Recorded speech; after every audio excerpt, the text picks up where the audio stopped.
Kikelomo. I'm a recent graduate of the University of Ibadan. So I'm the INAI Impact Nutrition Africa social media team lead. So I'll be hosting today's meeting. Good morning, Ms. Ezenwa. Good morning, Ms. Olorunyomi. Thank you for accepting our invite. This meeting is towards addressing breastfeeding in terms of increasing enlightenment increasing people's enlightenment, and it's also to celebrate the World Breastfeeding Week. So, Ms. Ezenwa, can you introduce yourself so that we can get to know you?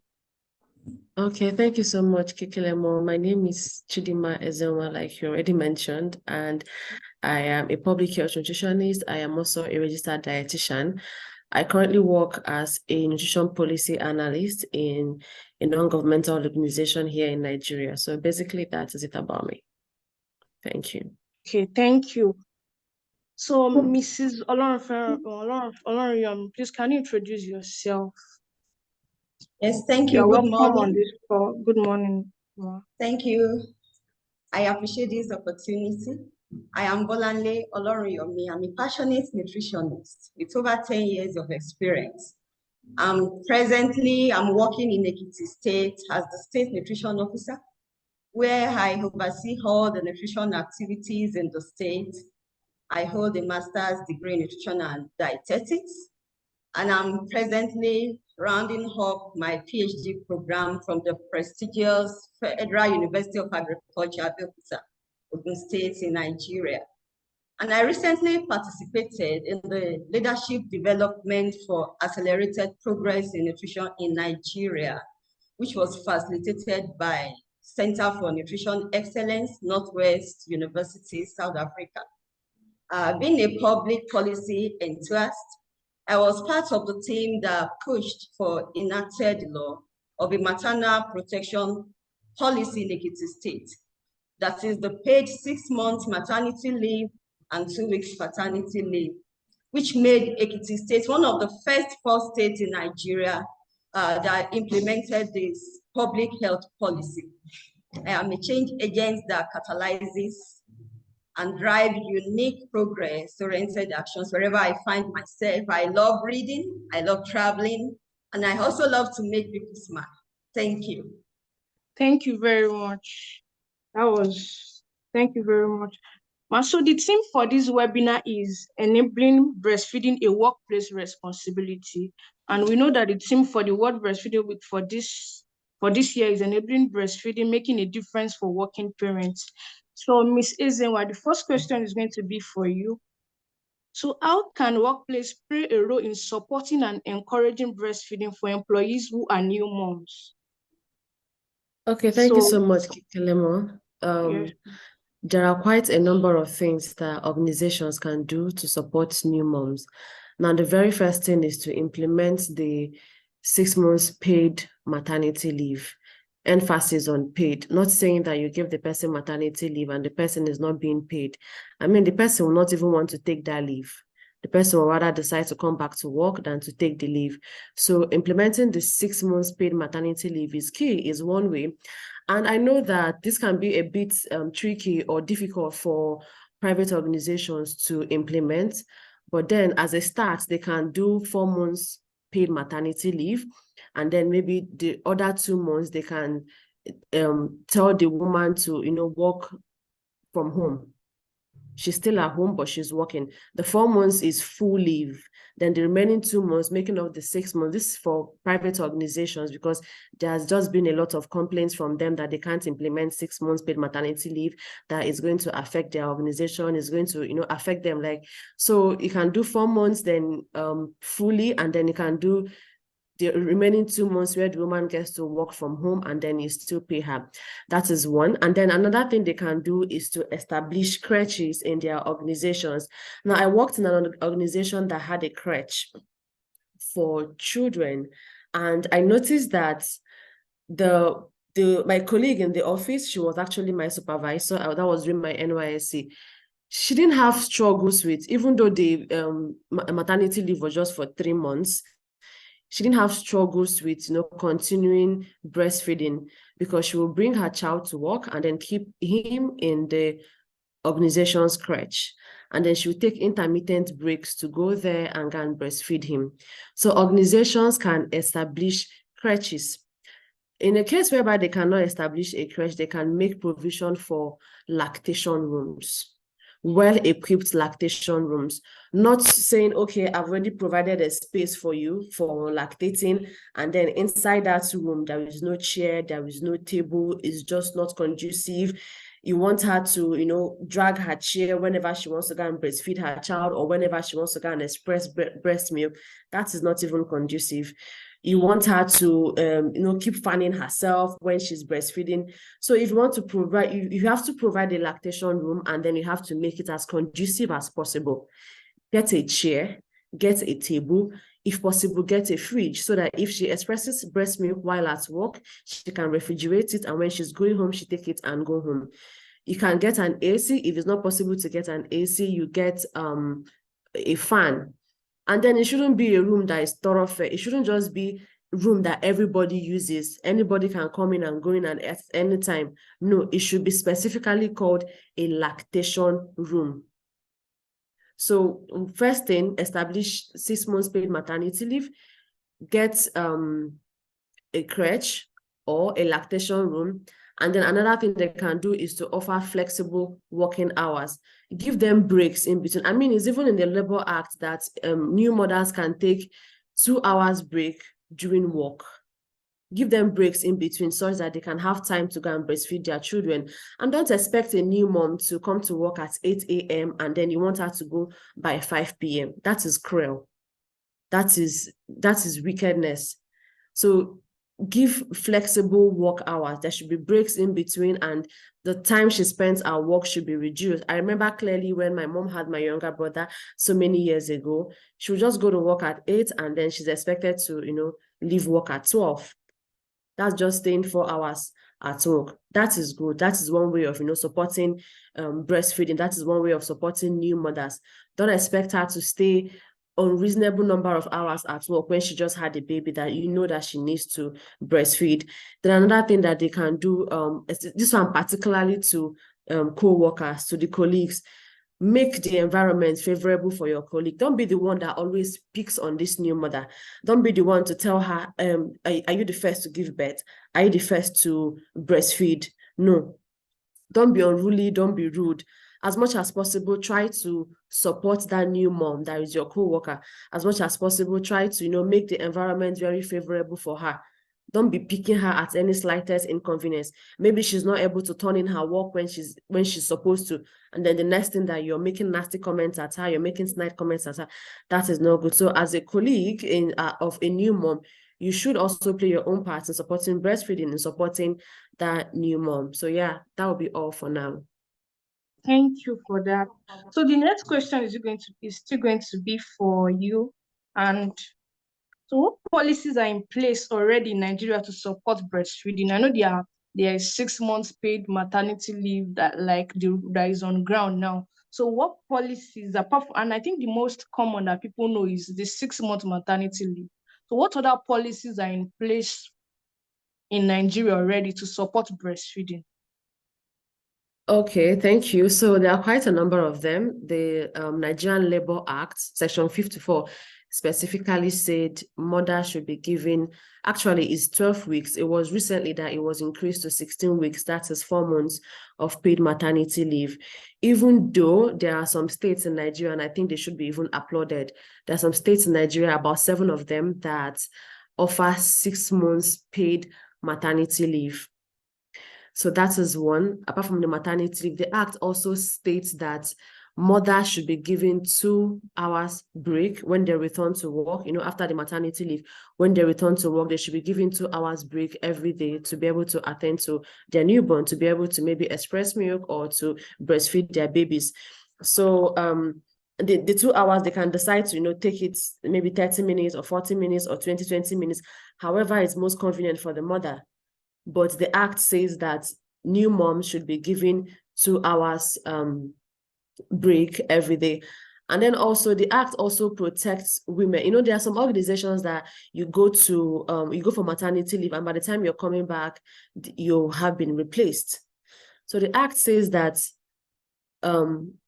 employers should not, lay off their staff because the person just went for maternity leave.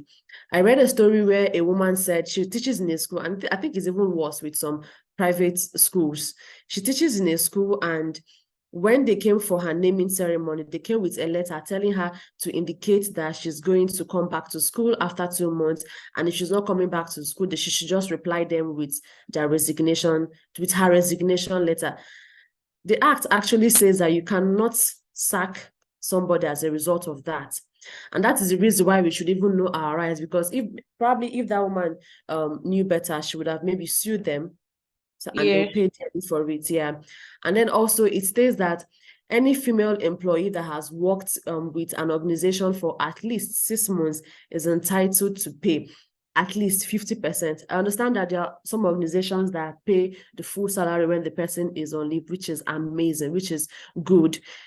But even if you don't want to pay the full salary, or you think that you cannot pay somebody when the person is not actively working in the office, the act says that you should pay at least 50% to the new mother, 50% of the person's normal salary to the new mother. And then we also have the National Policy on Maternal, Infant, and Young Child Nutrition. Is there? We have these policies. The problem is implementation. We have that policy. It clearly states there that particularly private organizations, they should stick to what the government says on breastfeeding, on break times, and not laying off staff, and also paying them their salaries, paid maternity leave. If you cannot pay fully, you must pay at least 50%. And then we also have the national guideline on baby-friendly initiative, and then we also have the national guideline on marketing of breast milk substitutes. So these are some of the policies in place, especially in Nigeria, to support breastfeeding. Thank you very much. I'm just hearing some of them for the first time. I'm just hearing some of them for the first time.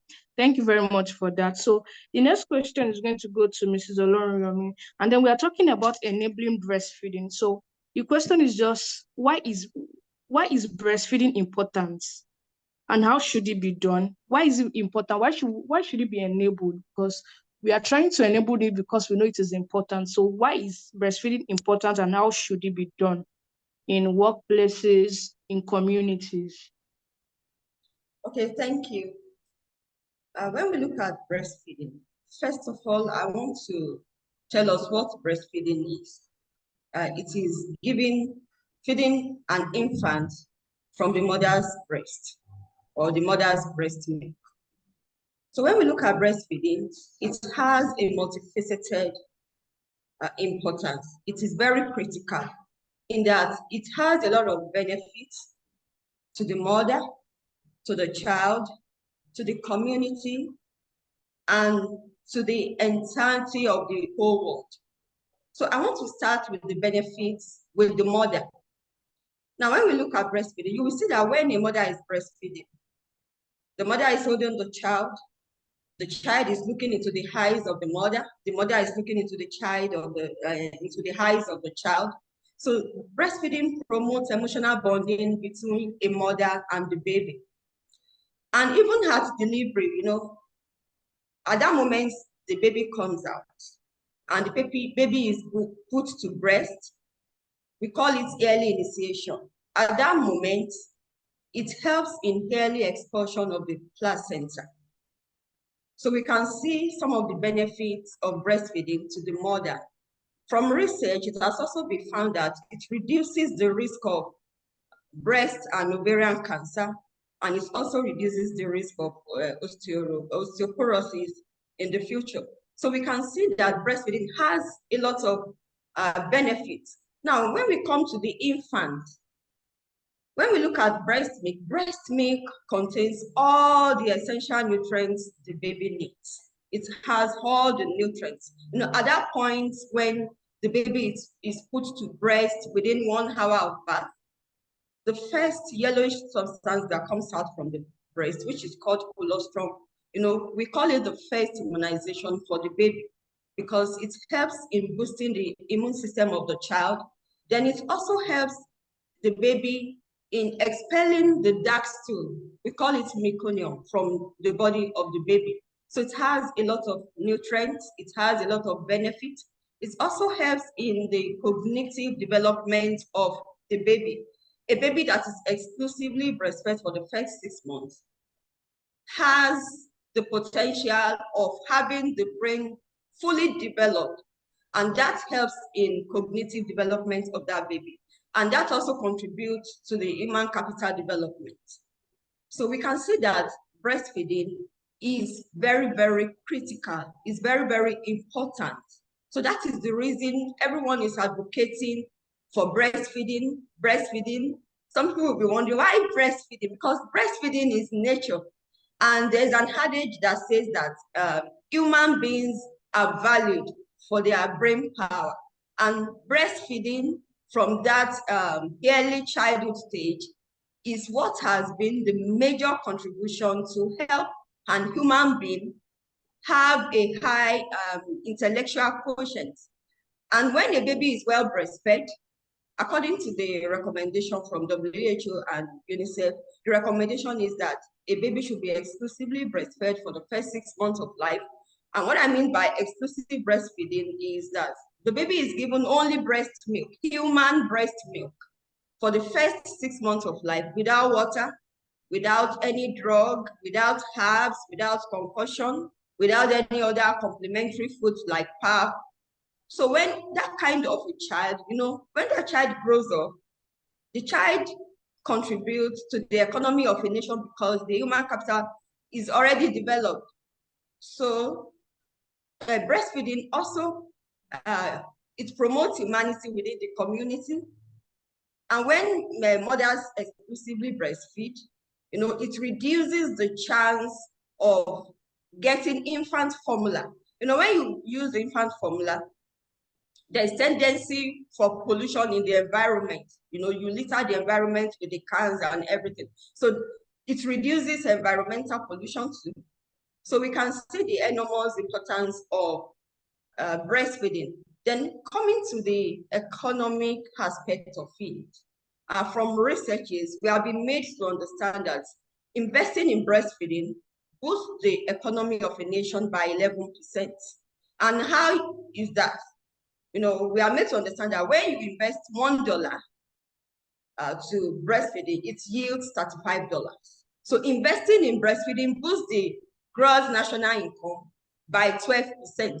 So we can see that breastfeeding, it has a multifaceted importance, multifaceted benefits across all sectors. Thank you. Thank you, Ma. So the next question is still for you. And the question is, I know Ekiti is you work in Ekiti State. So I'd like to ask that in Ekiti State, what strategies have been put in place to support breastfeeding in the workplace for the public to know on what policies has been in place? So what strategies, rather, not policy, what strategy has been put in place in the Ekiti State to foster breastfeeding? Thank you. We have so many strategies in Ekiti State. Like Chidinma has said a lot about the policies. Without the policies, the strategies might have not worked. So we leveraged the national policies, which was domesticated in Ekiti State, like the maternal protection policies, like the paid 6 months maternity leave, the paid 2 weeks paternity leave. So in Ekiti State, the government has done so much, by leveraging the national policy of the paid 6 months maternity leave. I said earlier that Ekiti State is one of the first 4 states in Nigeria that implemented this maternal protection policy. So this is one of the strategies, the paid 6 months maternity leave. And even after the mother resumes back to work, there is a crèche at the secretariat where the mother can put the baby And the mother can go to visit the baby and still breastfeed, even during office hours. So we have a crèche ready at the secretariat. Also, apart from that, after the mother resumes the 6 months, the paid, I like to put the paid. We need to lay emphasis on the paid, just like Chidinma said. We need to lay emphasis on that paid because some organizations do not pay when your mother is on maternity leave. So after the mother resumes from the paid maternity leave, she's entitled to leave the office 2 hours before the closing hour to go and take care of the baby. So you can see that Ekiti State government is breastfeeding friendly. They are baby friendly and they know the importance. So they have invested so much into breastfeeding. We also, apart from this, we also have the paid 2 weeks paternity leave. So in the just concluded flag off of the World Breastfeeding Week held in the state, the wife of the governor needed to advocate to the fathers. You know, the paid 2 weeks paternity leave is in place already, but she was advocating that the fathers should please stay at home. Even the Commissioner for Health said the same thing. He particularly said that the fathers are to stay at home, they are to wash plates, they are to wash clothes, they are to cook for their wives. So that is what this 2 weeks paid paternity leave is for, to support the mothers to breastfeed. You know, when we celebrate World Breastfeeding Week, what we are promoting is to, you know, to promote, to protect, and to support breastfeeding. So another strategy put in place is that recently we held a symposium comprising of the directors of several MDAs in the state. The private sectors were also involved. So we told them the importance of paid 6 months maternity leave, especially for the private sectors and the civil society organizations. You know, we made them understand the need for them to key into this maternal protection policy. We also told them the importance of creating breastfeeding rooms in their offices because the bank managers too were there. So we did a sensitization for them, making them to realize the importance of all those maternal protection policies. Also, apart from that, we have made jingles which actually laid emphasis on the private sectors providing paid 6 months maternity leave for the mothers and also providing breastfeeding rooms after the mother resumes. In fact, one of the private radio stations has given us this word that they are going to make provision for that, and they are going to also provide breastfeeding room for their nursing mothers in their own organization. So we believe that with more advocacy, we will get there. Thank you. Thank you for that, Ma. Thank you for that. Was great. Thank you, Ma. So the next question is for Ms. Ezenwa. And I'd just like to ask that, what are the common challenges organizations might face when implementing breastfeeding support programs? And how can these challenges be overcome? We know there's a tendency that there can be challenges either. What are the challenges that might be faced and how can it be overcome? Thank you. Okay, so one challenge I know that most people would complain about is space, physical space. Most of them might not even have enough rooms in their organization to, accommodate the number of employees that they have. They don't have enough rooms. You come into an office and then one particular room has like 9, 10. A very small room that should accommodate maybe 4 people has like 9, 10. And then you're telling that particular organization to get a separate room for lactation or even to, establish a crèche. So physical space is one major challenge, and one way they can mitigate that challenge is to rent a bigger space. To be honest, let's say, for example, here in Abuja that you go into a plaza and the second floor is for a particular organization. maybe in the third floor or in the first floor or in any of the floors, you can decide to rent a particular room that you call the lactation room for your organization. There is always a way out to everything. If you don't have enough space, just maybe create a particular corner, a secluded corner in the office that you know that this place is a no-go area for all employees, apart from lactating mothers, apart from those that want to go and breastfeed their children, apart from those that want to go and express breast milk. So yes, the issue of space is one major challenge for organizations. Some organizations will even tell you, we don't have enough space in our compound to, establish a crèche. So yeah, that's the challenge. And then another thing is productivity. Some of them feel like, oh, if I give this woman 6 months maternity leave, or if I let her, take breaks in between work, she's not going to be so productive again.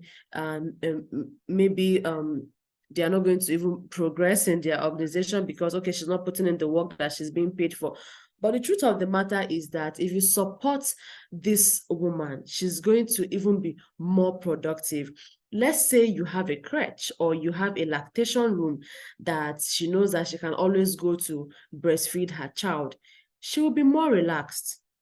If she knows that her child is in the crèche and she knows that she can take breaks in between her work hours to go and breastfeed her child, she'll be more relaxed. She'll be able to put in more effort into her work.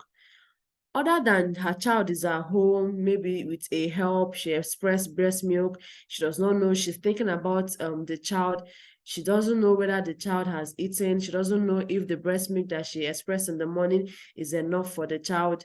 So many things might be going through her head, and it may not make her so productive at work. But the challenge of productivity, you're thinking that she's not going to be productive, but really if you put these measures in place, the truth is that she's even going to be more productive. And then another challenge is some colleagues that try to play the devil's advocate, that you don't want a breastfeeding mother around you. Why do they have to have extra rooms for lactation and all? And some employers might think that, we have some employees that are not very comfortable with all these our policies for breastfeeding mothers. Why do they have to take 2 hours off to go and breastfeed their children? Why do they have to take a whole 6 months of maternity leave? That could be a challenge. And one way to mitigate that is to empower them with knowledge, because most of them might not even know why the women have to take maternity leave, why they should exclusively breastfeed their children for 6 months. They don't know the importance of breastfeeding for the mother, the baby, the society, and even the organization, because this issue of breastfeeding is a win-win for all. So the issue of other employees, complaining about favorable conditions for the breastfeeding mothers, one way to mitigate that is to empower them with knowledge. It could be as a result of ignorance. They could be saying things that they're saying because they are not aware. So teach them. You can print flyers or mini cards about benefits of breastfeeding to the mother, to the nation, to the child, to even our organization. So yeah, so those are some of the things, some of the challenges, and some ways that you can use to mitigate those challenges. Thank you. I got something from what you said, that breastfeeding is a win-win for all. And yeah, Ms. Olorunyomi also said that it has impact on win-win in terms of it has impact on the mother, the child, the economy, the country. Yes, even the gross domestic product, because it's only when the mothers are productive that they can be able to work productively. And it's when the child is being fed productively, is being productive, like the mental capacity is developed. That's when it can grow up in future to be productive. So thank you very much, as speakers. So the next question is going to be for Mrs. Olorunyomi.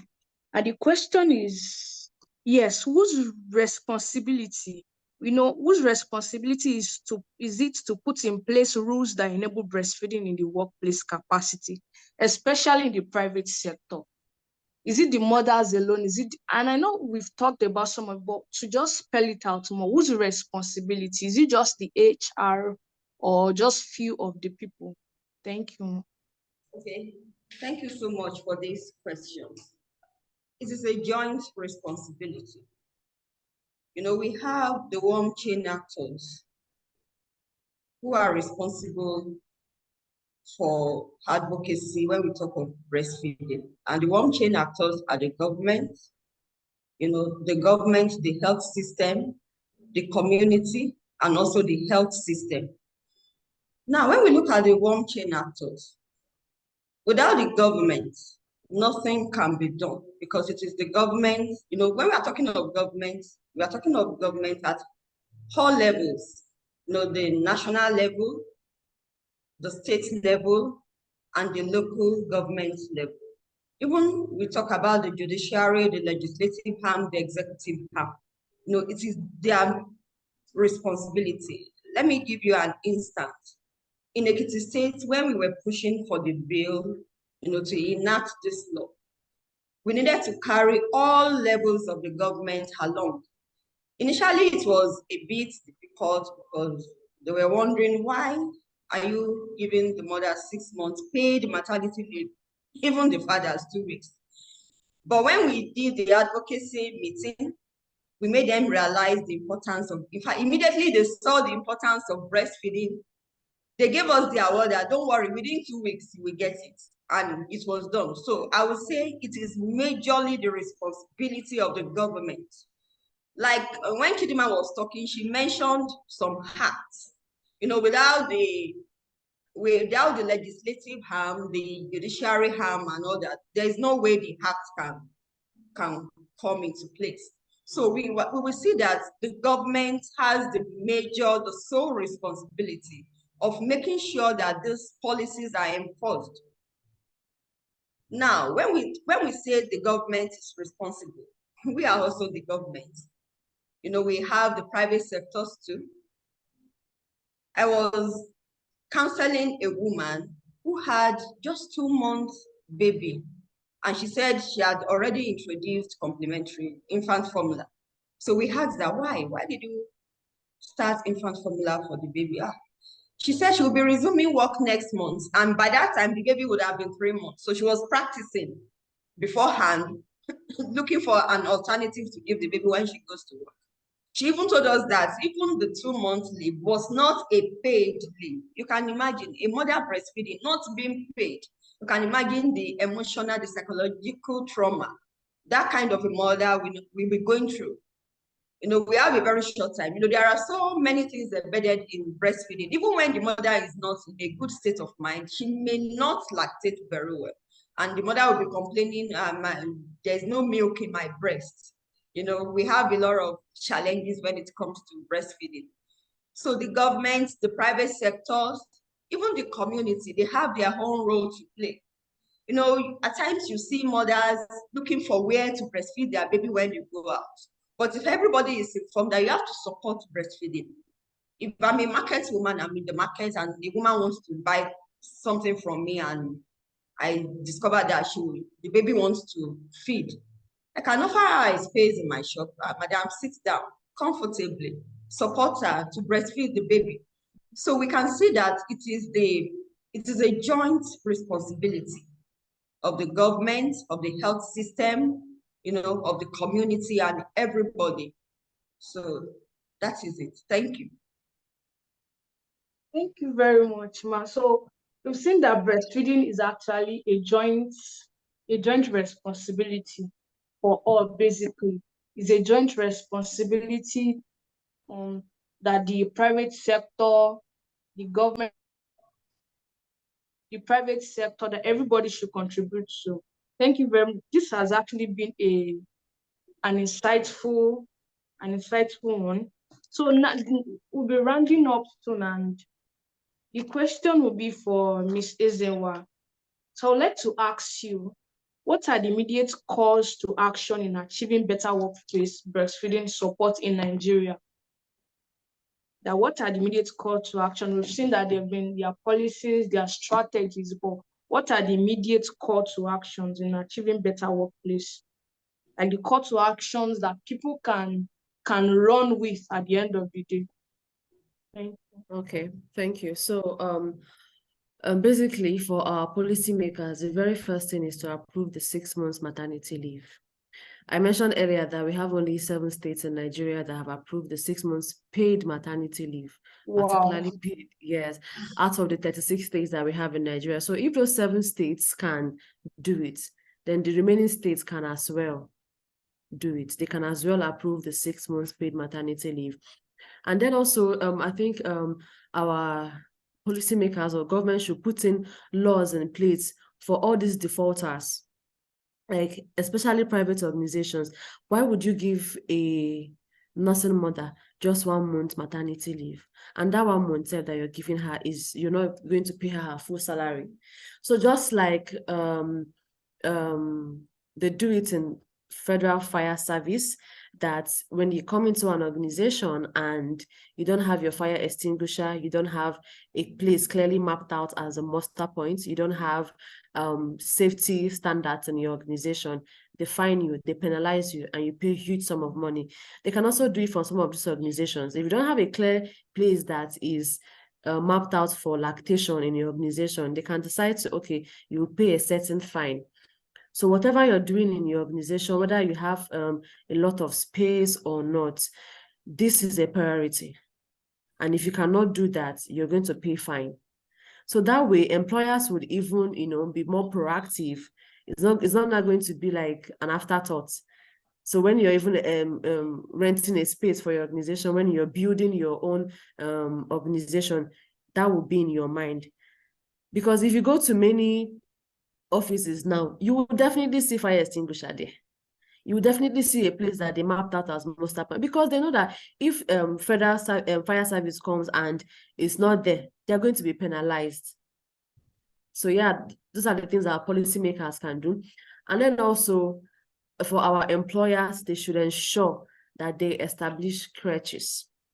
They should ensure that if you don't have enough space for a creche, at least a conducive lactation room. Don't just provide an empty room for her and call it a lactation room. No, a very conducive one, such that when she remembers that, oh, I'm going to work, and at work I can easily breastfeed my child, or I can easily express breast milk, she's not worried, she's not worked up. Quite a number of things are worrying her already. The baby is not letting her sleep at night. So you as an employer should not come and add to her problems. And then also, employers should offer flexible working hours. Don't expect her to stay at work morning till night. Don't expect her to come to work at 8 a.m. and leave at 5 p.m. That is cruel. That is wickedness.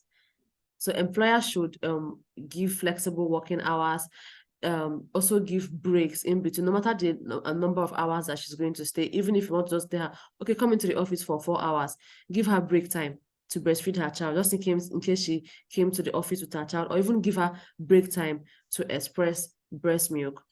And then also for colleagues at work, co-workers, don't be the reason why your co-worker who is a nursing mother or who is a new mother remembers to come to work and she's sad because she knows that she has that one colleague that is going to make very nasty comments at her. Be that colleague that supports the nursing mother. If maybe you think that there's a deadline she needs to meet and she's not meeting up, you could offer to help. You could offer to take some workload off her. You could offer to even help her carry her baby sometimes, maybe during break time, so that she can express breast milk. So basically, yeah, these are some of the call to action for both our policymakers, our employers, and then co-workers. Thank you. Thank you for that. I think I've been able to pick out some things that employers should provide conducive environments, and there should be flexible work hours. Thank you for that. So finally, this has been a lot to learn and to take in. Finally, I'm going to be asking Mrs. Olorunyomi, and that should be the end of today's webinar. What are the immediate calls to action? Yes, in achieving better workplace breastfeeding support in Nigeria. Nigeria has been our context because we're in Nigeria. So what are the immediate call to actions, and what do you think? You can just give us some take in, like things people can take away with. Thank you. Okay, thank you so much. You will see that before we could get to this point, already in Nigeria, we have 7 states who are already implementing the maternal protection policy of paid 6 months maternity leave. Before now, it was impossible. And what made that possible was continued advocacy. Chidinma has said all I wanted to say, but I'm going to add that continued advocacy. We need to keep pressing, for all she has said, the employers providing breastfeeding rooms, providing paid 6 months maternity leave for the mothers. We still have some who believe it's not possible. But we believe that even the private sectors will begin to key into this. So what I would just say is that we need to continue with our advocacy the way we have been doing before. Let us continue. And we hope that very soon, all the states in Nigeria will be implementing this policy, even the private sectors. Thank you. So just in addition to what she said, so I just wanted to mention one thing. I also want to say to mothers that they should also make the acts. Let's say, for example, you get into an organization and all these things are not in place. You can make the acts, can be the one to, tell your employer, not like you're going to fight the person. Just maybe start by telling the person, okay, these are some already existing policies, but beyond the policies, these are some of the benefits of this exclusive breastfeeding for the mother, for the child, for even the organization, for the nation at large. Most of these people don't even know. They are not aware. So you don't even expect them to act. Most of them don't even know about the policies that are already in place. They don't know about breastfeeding. Our mothers did it, so you can as well do it and still be coming to work. Times have changed. So breastfeeding mothers should also make the acts. Don't just keep quiet. You go into an organization and the conditions are not favorable to you as a breastfeeding mother. Don't keep quiet. Make the acts. It's better you ask and then they say no than just keeping quiet. You can as well ask and then all your pleas will be, granted. So yeah, that's it. Thank you. Thank you very much for the contributions. This has actually been an enlightening tour. So I want to, some major takeaway is that I would like to tell us is that mothers can also make the act. They can actually ask for it in organizations where we see that there are not policies that are in place already. They can put it out as a suggestion. And also, breastfeeding is a win-win for all, for the government, for the mother, for the child, and for the society. And knowing that malnutrition has actually been in a rise, but when there's actually a conducive environment for breastfeeding and a situation that can actually warrant that children be well breastfed and they could be prevented from disease and all, we know that there's going to be a reduction in the rate of breastfeeding. So it is enabling breastfeeding a workplace responsibility. Both the government, the private sector, the public sector. And we've seen some strategies, some policies. So this is actually the end of the webinar. So thank you very much, Mrs. Olorunyomi and Mrs. Ezenwa. I don't know if you have just something you want to drop for our listeners, like just one word, then we'll close the meeting. Okay, so I'll just say, just like you mentioned earlier, that breastfeeding, starting with exclusive breastfeeding, is a win-win for all.